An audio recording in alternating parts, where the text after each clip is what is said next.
Sejam bem-vindos a mais uma palestra na Fraternal. Hoje recebendo o palestrante Paulo Perpétuo, com o tema Os sãos não precisam de médico. Rádio e TV Fraternal sempre em sintonia com você.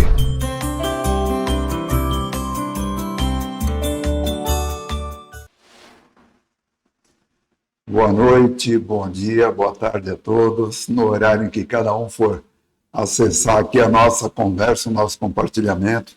Uma alegria muito grande estar com todos vocês.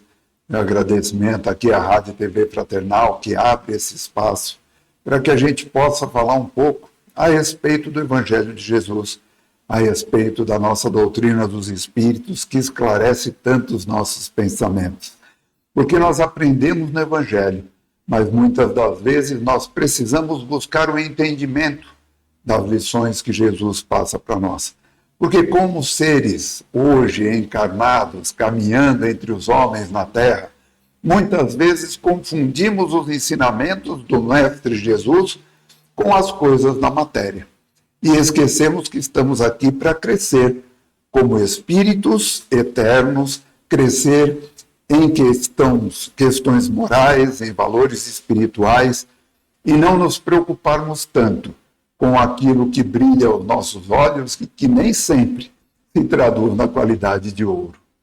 Então, hoje nós vamos conversar um pouco a respeito de uma das passagens mais bonitas que existe no Evangelho e que muitas vezes não é tão compreendida. Os sãos não precisam de médico. Quando foi que Jesus disse isso? Jesus acabara de curar um paralítico.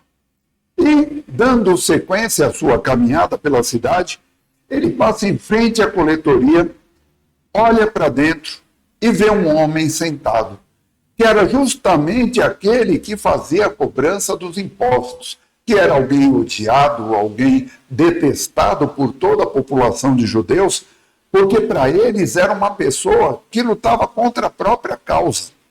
E assim ele olha para ele e ele diz o quê? Segue-me. Ele não disse, venha comigo, ei, Levi, Mateus, olha, eu vou implantar o reino de Deus na terra, preciso da tua ajuda, quero você andando comigo, aqui estão seus companheiros. Não, ele diz apenas, segue-me. E o que faz Levi, o coletor de impostos? Levanta e o segue. E deixa estupefato o soldado romano que tomava conta da coletoria, porque ele não diz nada, ele apenas segue Jesus, envolvido por aquele magnetismo, por aquele olhar bondoso. Então veja que o ensinamento já começa por aí. Precisamos ter confiança, precisamos ter fé, precisamos ter ouvido de ouvir quando formos chamados pelo Mestre para darmos seguimento aos seus ensinamentos, a tudo aquilo que ele traz para nós. E Levi, muito contente, oferece a Jesus um jantar na sua casa. E quando eles estão sentados à mesa, logicamente, quem eram os amigos daquele publicano? Eram outros publicanos, eram pessoas de má fama, e Jesus está ali se banqueteando com eles. Nisso os fariseus, que não perdem a oportunidade de atacar Jesus, perguntam aos seus discípulos, por que é que banqueteia Jesus, o seu mestre, com publicanos e pessoas de má fama? E Jesus, tomando da palavra, diz a eles, porque não são os sãos que precisam de médico, mas sim os doentes. Ide e entendei quando eu lhe digo, misericórdia eu quero. Eu não vim para chamar os justos, mas sim para chamar os pecadores ao arrependimento. E às vezes fica difícil esse entendimento quando nós nos vemos como seres encarnados. Por que essa dificuldade? Porque somos muito rápidos no gatilho na hora de criticar as pessoas que pensam de uma forma diferente da nossa. Somos muito injustos na hora de julgar o nosso irmão, apesar do Evangelho nos ensinar o tempo todo que não devemos julgar a nada nem a ninguém. Então nós somos muito rápidos na hora de apontar o nosso dedo, como diz o ditado, o nosso dedo sujo para o erro alheio. Quando nós deveríamos, ao contrário, trabalhar principalmente, em primeiro lugar, a indulgência. Desde sempre, desde os profetas antigos, o Evangelho traz para nós um ensinamento que Deus não quer a morte do ímpio, mas sim que ele se redima e se arrependa. Então, se nós nos colocamos na condição de cristãos, nós precisamos seguir o ensinamento de Jesus. Misericórdia eu quero, foi o que ele disse. Então, quando nós nos arvoramos de justiceiros, nós nos arvoramos de defensores das leis de Deus, muitas vezes Deus, se pudesse nesse momento falar aos nossos ouvidos, ele diria: para, não mexa onde eu estou cuidando, porque tudo está sob o seu comando. E nós, às vezes, achamos que somos aqueles que vão levar adiante todas as verdades divinas e muitas vezes não temos sequer conhecimento do que são verdades divinas e do que são verdades humanas. Hoje, na Terra, temos uma maneira de crescer que às vezes desprezamos, que é através do contraditório. É tão importante que nós saibamos ouvir os nossos irmãos que pensam diferente de nós, que pensam diferente de nós em termos de religião, em termos de esporte, em termos de política, porque são pessoas que estão caminhando sobre o mesmo solo, no mesmo tempo, e nós sabemos que as nossas encarnações se dão para que nós possamos aprender uns com os outros. No livro Nos Domínios da Mediunidade, com André Luiz, ele diz para nós que as doenças da alma se dão exclusivamente pelo afastamento que nós temos em relação às leis de Deus, e que elas são filhas do orgulho e do egoísmo. Muitas vezes nós pegamos os parcos conhecimentos que nós temos, sim, porque por mais que nós pensemos que somos o suprassumo da inteligência e do conhecimento, existem muitas pessoas que conhecem muito mais do que nós. Então nós estamos no caminho do desenvolvimento, do crescimento pessoal. E quanto mais nós aguçarmos os nossos ouvidos para ouvir o que os outros têm a nos dizer, e aí sim utilizarmos o discernimento que o princípio inteligente nos deu, para que nós possamos discernir entre o bem e o mal. Existe uma pergunta no Livro dos Espíritos que Kardec faz aos espíritos perguntando: sempre o princípio intelectual é seguido do princípio moral?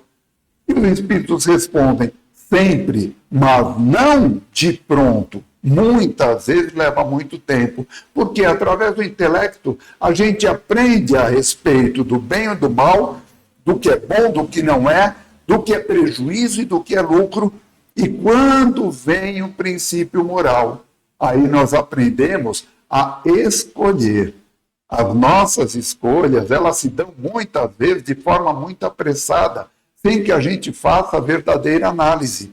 E é nessa análise que nós percebemos se nós estamos agindo como os fariseus ou como cristãos. Se nós ainda estamos apontando o dedo para os erros alheios de forma perversa, porque não existe um objetivo naqueles nossos comentários, não existe um objetivo naquele alerta que nós damos aos nossos irmãos, ou pelo menos não um objetivo bom, construtivo. Paulo de Tarso nos dizia, né? Tudo me é lícito, mas nem tudo me convém. Tudo me é lícito, mas nem tudo edifica. Porque muitas vezes nós exageramos dentro das boas coisas que nós queremos fazer. Paulo de Tarso era exemplo disso. Um espírito elevadíssimo, mesmo enquanto era Saulo, porém dedicado à letra das leis de Moisés. Ele não era um cara dedicado à profundidade dos ensinamentos, mas era dedicado à letra, como os fariseus. Então, para eles, era mais importante guardar o sábado do que curar um doente. Percebe? Não existia em Paulo de Tarso nenhuma maldade, mas o seu rigorismo diante da lei fazia com que ele cometesse determinados erros, determinados exageros que levaram até mesmo ele a perseguir os cristãos. Então, hoje, quando nós pensamos as nossas ideias, quando nós trabalhamos as nossas opiniões, precisamos ter o devido cuidado ao passá-las adiante, não nos utilizarmos da nossa capacidade de nos expressar, de usar as palavras que nos foram dadas como um dom verdadeiro para incutir nas pessoas a dúvida, o medo, sabe, o sentimento de presunção. Precisamos trabalhar muito mais os ensinamentos do Mestre naquilo que fala da humildade, da aceitação, do perdão. Quando queremos insuflar o medo, nós sabemos qual é o resultado. A história nos mostra isso o tempo todo. Todos os regimes políticos da história trabalharam sempre o medo em cima das pessoas para que essas pessoas atacassem outras pessoas. Todas as guerras foram feitas dessa forma. E quando nós analisamos, quem é que está do outro lado numa guerra? Um outro ser humano como nós. Apenas, talvez, com um pensamento diferente do nosso. E quem disse que o nosso pensamento e a nossa opinião é a melhor? É aquilo no que nós acreditamos no dia de hoje. Mas isso não nos dá direito de trabalharmos o descrédito daqueles que acreditam diferente de nós. Esses dias nós estávamos estudando e o pensamento era assim: o que é que o Espiritismo combate? O que é que o cristianismo combate? E nós chegamos à conclusão, através das leituras do livro dos médiuns, do livro dos espíritos, o Espiritismo e o cristianismo não combatem absolutamente nada. Aí alguém pode perguntar, mas não combate o mal? Não. O Espiritismo e o cristianismo trabalham pela ascensão do bem. Precisamos trabalhar, como nos diz Hernandes Dufour, trabalhar o que há de positivo dentro de nós, sem nos esquecermos do nosso passado delituoso, construir um futuro que seja amoroso, um futuro de glória espiritual, onde a fraternidade e a esperança imperem, onde possamos olhar o nosso irmão no olho, respeitando a sua forma de ser, a sua forma de pensar, e auxiliando através dos ensinamentos do Evangelho que nós já aprendemos. É dessa maneira que nós conseguiremos trazer aqueles que alguns consideram como inimigos, como desafetos, para o nosso lado e transformá-los em irmãos de jornada, em amigos de verdade. Muitas das doutrinas que existem sobre a Terra trabalham expulsando demônios, fazendo aí aqueles rituais, né, de exorcismo. E dentro da doutrina dos espíritos nós aprendemos o contrário. Nós pegamos esses pseudodemônios e trabalhamos com eles o Evangelho à luz do Espiritismo, trazendo luz a esses espíritos, trazendo eles para o entendimento das lições de Jesus. E quando menos se espera, esses irmãos, antes transviados, vivendo nas sombras, se tornam companheiros de caminhada. E muitas das vezes, companheiros que amanhã estarão ao nosso lado para nos dar as mãos quando nós escorregarmos nas estradas da vida. Esse é o pensamento, gente. Não importa o lado político, o lado de entendimento, o lado religioso de quem quer que seja. Não somos os donos da verdade, não podemos nos colocar nessa condição. Falamos a respeito de amor, falamos a respeito de Jesus, falamos de perdão, de esperança, de paz, de alegria. E ao terminar de falarmos tudo isso, vamos para as nossas redes sociais e ofendemos as pessoas, maltratamos, caluniamos, criticamos. Quem somos nós, afinal de contas? Jesus nos diz: me honram com os lábios, mas não com o coração. Será que não está na hora de seguirmos esses exemplos e que o nosso falar seja sim, sim, não, não, de acordo com as nossas atitudes?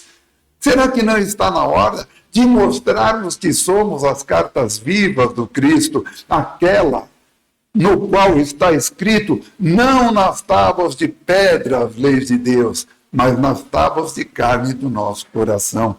Precisamos aprender a colocar em prática tudo aquilo que estudamos no nosso Evangelho. Não podemos nos colocar na questão de extremistas, nem de extremistas de conhecimento, como era Paulo de Tarso, nem de extremistas. Isso é uma lição de Emmanuel, num livro Bênção de Paz. Ele fala que existem extremistas de gentileza, que são pessoas tão gentis, mas tão gentis, que acabam por se perderem dentro da sua gentileza. Ele cita como exemplo um caso no livro Missionários da Luz de uma mãe chamada Anacleta. Diz que ela cuidava, ela era uma mãe extremamente zelosa, ela teve 4 filhos. E aí André Luiz conhece a Anacleta na espiritualidade e fala, nossa, mas ela é uma pessoa maravilhosa, tão cortês, tão amorosa. E aí o mentor amigo diz assim para André Luiz, mas nem sempre foi assim. Em sua última encarnação, ela teve tanto cuidado com os seus filhos, enquanto o seu marido era alguém que exigia dos filhos, que trabalhassem, que se dedicassem, que fizessem alguma coisa de útil, ela era aquela mãe que dizia, não, deixa eles não têm condições de assumir responsabilidade. E assim os 4 filhos acabaram por se perder. Porque ao invés de ter a tarefa da mãe orientativa, a mãe que dizia, indicava o caminho, ela fazia por esses filhos tudo. Então era o extremismo da gentileza. Mas ela também, como todos nós, recebe a oportunidade de retornar à Terra, porque quando ela percebeu, a verdadeira doente era ela. E nós precisamos ter esse olhar. Quais são as dificuldades que nós trazemos em nossa vida? Quais são ainda os defeitos que nós não conseguimos nos livrar e precisamos trabalhá-los todos os dias, para que aos poucos a gente possa ir aprendendo com os ensinamentos de Jesus qual é verdadeiramente o reino de Deus e como que nós, como seus cooperadores, podemos auxiliar na implantação desse reino de Deus na Terra. Então vamos aprender a amar mais, vamos aprender a respeitar mais, vamos aprender a auxiliar mais e nos colocar sempre na condição, se hoje nos entendemos detentores de algum tipo de verdade, colocar essa nossa verdade sob o escrutínio dos outros.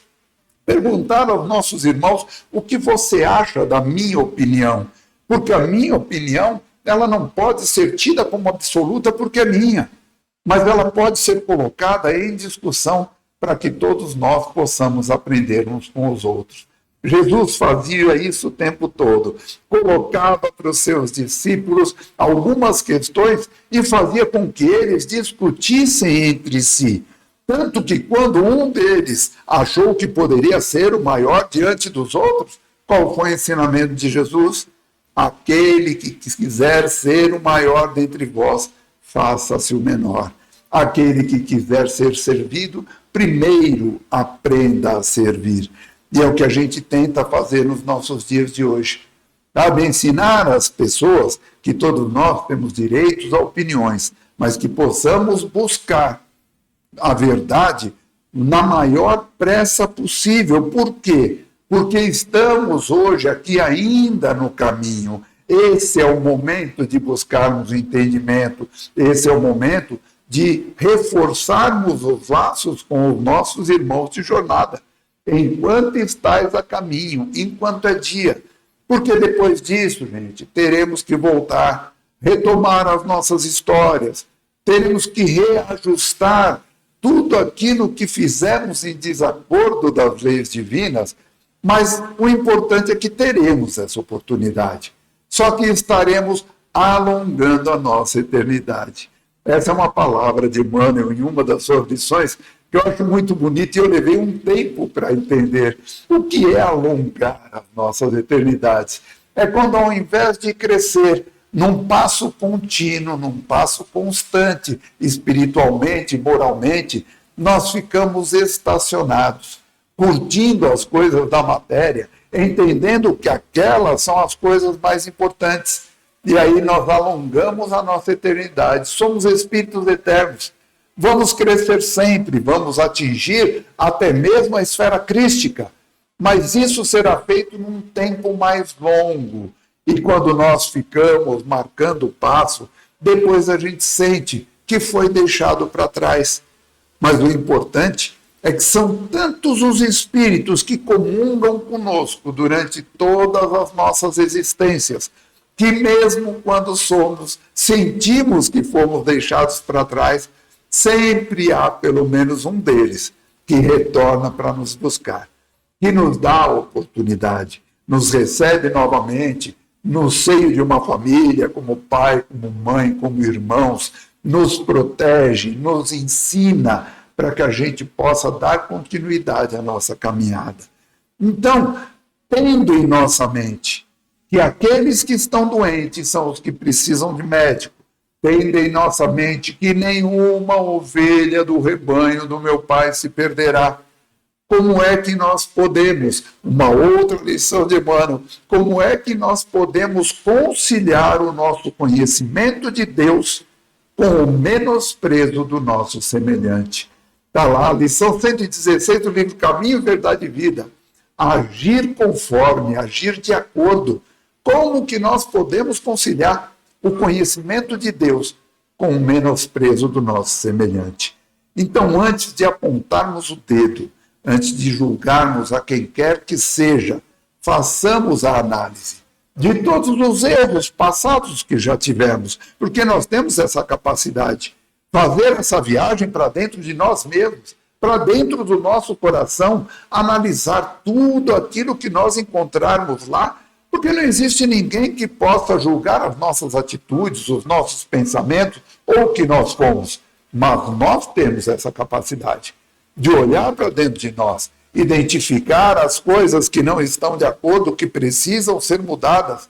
E aí nós lembrarmos, né? Santo Agostinho, quando ele nos diz, façam como eu fazia, como estava encarnado entre vós. Todos os dias, à noite, passava em revista tudo aquilo que eu havia feito. Fazia um inventário moral de como foi o meu dia, o que eu poderia ter feito diferente, o que eu posso melhorar, o que eu não deveria ter feito. E assim, todos os dias, nós vamos melhorando um pouquinho por vez. Mas não podemos nos esquecer que existe uma coisa muito importante nos ensinamentos do nosso mestre, uma coisa chamada humildade. Nenhum de nós ainda está totalmente isento de erros. Todos nós ainda estamos a caminho, sabe? Não podemos nos colocar na condição de seres que já ultrapassaram todos os limites. Temos ainda limitações. Elas não nos governam mais. Hoje nós somos muito mais vistos pela nossa capacidade de desenvolver coisas novas, de desenvolver aprendizado, do que pelas limitações que nós temos. Elas já não nos incapacitam. Essa é a coisa importante. Hoje já sabemos da capacidade que nós temos. Podemos sim olhar o nosso irmão de frente e quando cometemos algum erro, quando cometemos algum deslize, olhar para ele e nos desculparmos. Meu amigo, meu irmão, me perdoa pelo deslize que eu fiz, pelo erro que eu cometi, pela palavra impensada que eu falei, porque eu, como você, estou a caminho da luz, ainda caminho com os pés, ainda preso na lama, ainda caminho por entre as sombras, mas eu já olho para o céu buscando a luz de Deus, porque é isso que nós precisamos fazer, ter a esperança de que a luz de Deus pode estar atrás das nuvens, mas ela existe, ela está lá. Um dia um amigo nosso, na porta de Fabiano, falou assim para o nosso dirigente, eu me encontro diante de sombras, eu não sei o que acontece, por que Deus não me dá uma oportunidade? E o nosso dirigente respondeu para ele, filho, que bom que você está diante de sombras, porque se há sombras, é porque atrás das nuvens existe luz. Senão não se faria sombra. Então nós precisamos analisar as oportunidades que estamos tendo e não permitir que ela se desvaneça no tempo, não permitir que o tempo passe sem que a gente aprenda as coisas que estão diante de nós e que nos levarão ao crescimento espiritual.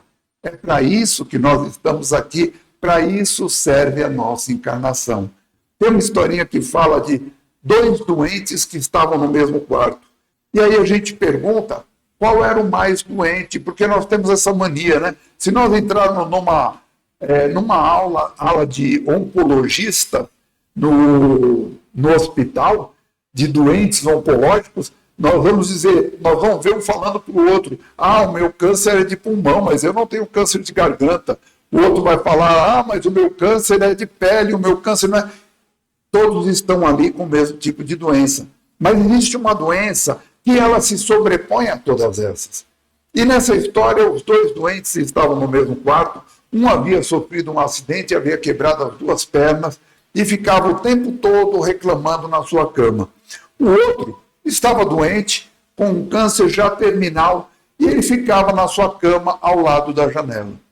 E ele todos os dias olhava pela janela e falava para o outro: olha, aqui embaixo tem um parque maravilhoso. Eu estou vendo, tem uma fonte que fica jorrando o tempo todo uma água límpida, cristalina.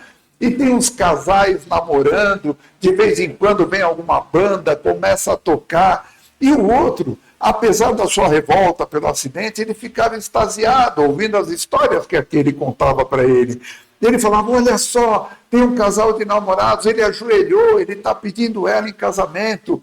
E assim passavam-se os dias. E até mesmo a revolta daquele que havia quebrado as pernas ia se dissipando. Ele ficava esperando que o outro contasse o que estava acontecendo lá fora.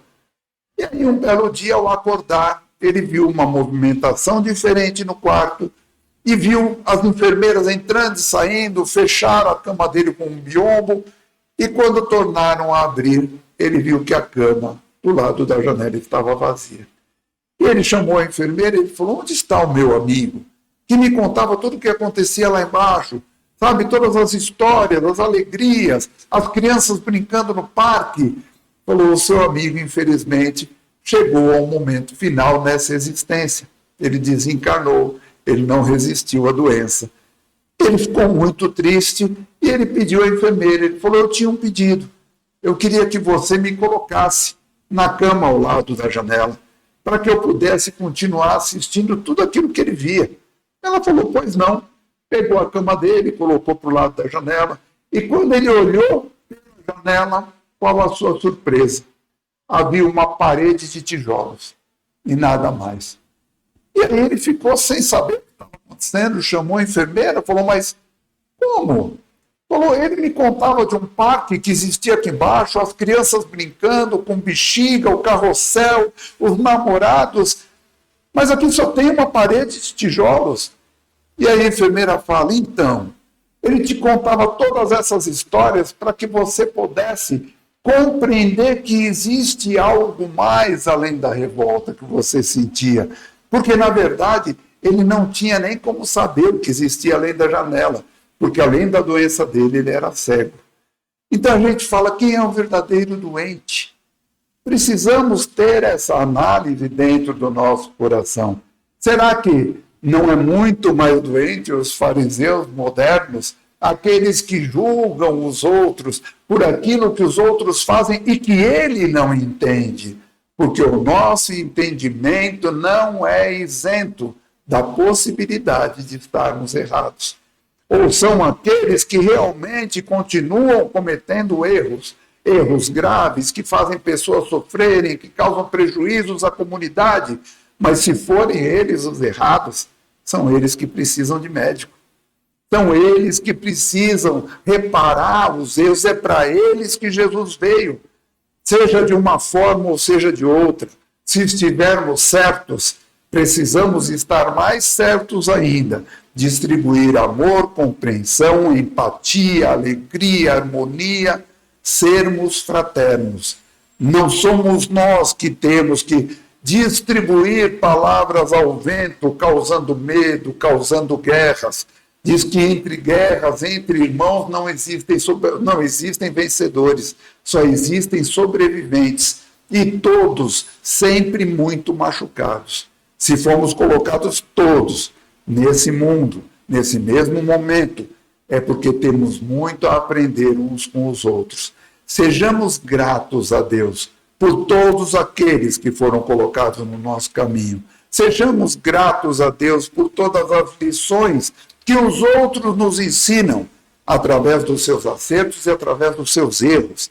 Sejamos gratos a Jesus por essa doutrina maravilhosa que Ele nos enviou como o Consolador prometido, que veio nos dizer tudo aquilo que Ele já havia dito, nos lembrar dos seus ensinamentos e nos ensinar um pouco mais, para que possamos cada dia ir um pouco mais adiante. Mas aprendendo uma coisa: Aquele que vai sozinho pode ir muito mais rápido, mas aquele que vai acompanhado vai muito mais longe. E os nossos companheiros de viagem são os melhores que haviam para ser colocados ao nosso lado.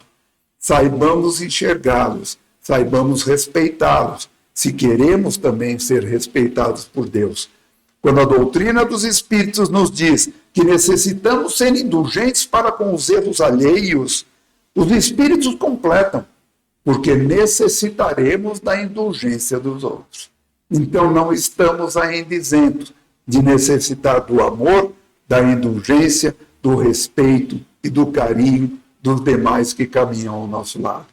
Jesus está sempre conosco. Os ensinamentos aparecem todos os dias, mas precisamos aguçar os nossos ouvidos.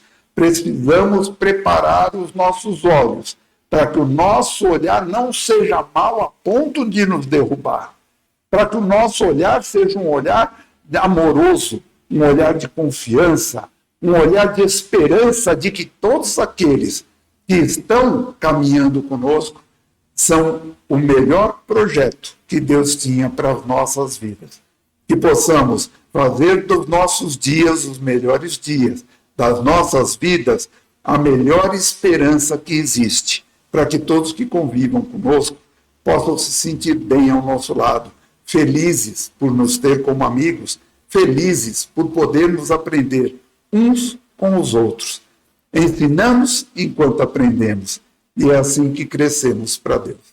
Que Jesus nos abençoe. Muito obrigado.